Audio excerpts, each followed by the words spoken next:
हर हर महादेव। श्रावण मास के दिव्य शिव भक्त माल का जो सत्र चल रहा है, श्रावण मास के दिव्य उपलक्ष्य में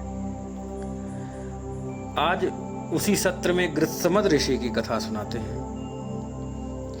एक बार गृत्समद ऋषि बृहस्पति के समान तीव्र बुद्धि वाले हैं। हजारों वर्ष में पूर्ण होने वाले यज्ञ को कर रहे थे और सामवेद का उच्चारण कर रहे थे। उच्चारण के अंतर्गत स्वर भंग देख करके, क्योंकि उनका उच्चारण में स्वर भंग हो रहा था, तो चाक्षुष मुनि के पुत्र हैं वरिष्ठ मुनि, उन्होंने देखा। और ये सत्य है, जब विद्वान व्यक्ति है और वो अशुद्ध मंत्र बोले या जानकार व्यक्ति कुछ अशुद्ध कर्म होता हुआ देखे तो उसके मन में प्रश्न उठता है, वो समझाना चाहता है कि यहाँ गलत है, इसको सही करो। और विद्वानों का ये लक्षण भी है।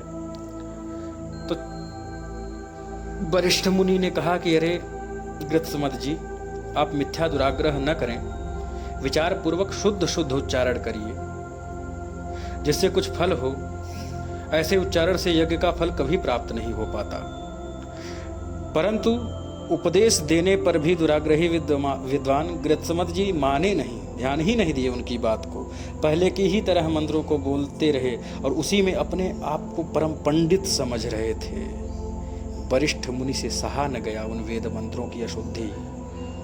अत्यंत क्रुद्ध होकर के उन्होंने गृत्समद को शाप दिया कि हे विद्याभिमानी, यज्ञ का फल पाने का मिथ्याभिलाषी गृत्समद, दुखी होकर दूसरों से डरता हुआ वन मन में व्यर्थ घूमा करेगा तू।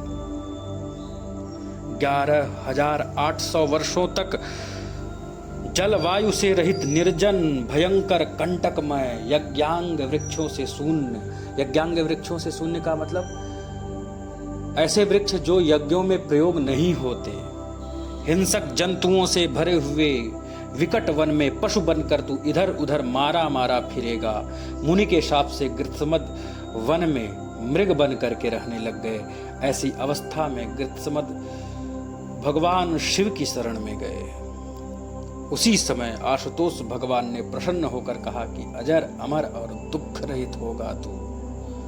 अजरा अमराश्चैव भविता दुख वर्जितः साम्यम ममास्तु ते सौख्यम युवयोर्वर्धतां क्रतुः अनुग्रहानेव मेष करोति भगवान विभु परम धाता विधाता च सुख दुखे च सर्वदा।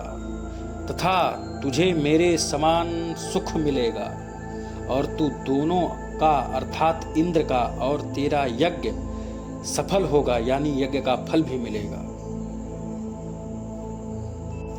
भगवान शंकर प्रायः प्राणियों पर कृपा करते रहते हैं। यही सुख तथा दुख के विधाता हैं। शिव के ऊपर निश्चल निर्विघ्न और अनन्य भक्ति होना देवताओं के लिए भी दुर्लभ है। यदि आपके हृदय में शिव भक्ति है तो जान जाइए देवताओं से बड़ी उपलब्धि आपने पा लिया है। मनुष्यों में तो यह बात मिलती ही नहीं, बड़े ही संयोग से शिव भक्ति प्राप्त हो पाती है। शंकर की कृपा होने पर ही मनुष्य की जो हृदय है, मनुष्य का हृदय, वह शिव भक्ति में लीन होता है और शंकर की ही कृपा से सिद्धि को प्राप्त करता है, नहीं तो सिद्धि नहीं मिल सकती। जो मनुष्य सब प्रकार से भगवान शिव की, सांब सदाशिव की चरण शरण ग्रहण करते हैं, वे ही महेश्वर को प्राप्त होते हैं। और शरणागत भक्त वत्सल भगवान शंकर उनको संसार से छुड़ा लेते हैं, हाथ पकड़ लेते हैं, हृदय से लगा लेते हैं, हर दर्द मिटा देते हैं। प्रभु सांब सदाशिव विश्वनाथ। ऐसे अद्भुत दिव्य कथाओं को सुनने से हृदय में शिव भक्ति बढ़ती है और शिव कथा सुनने से शिव की भक्ति और भगवान शिव की समीपता बढ़ेगी। अवश्य सुने आप लोग। हर हर महादेव।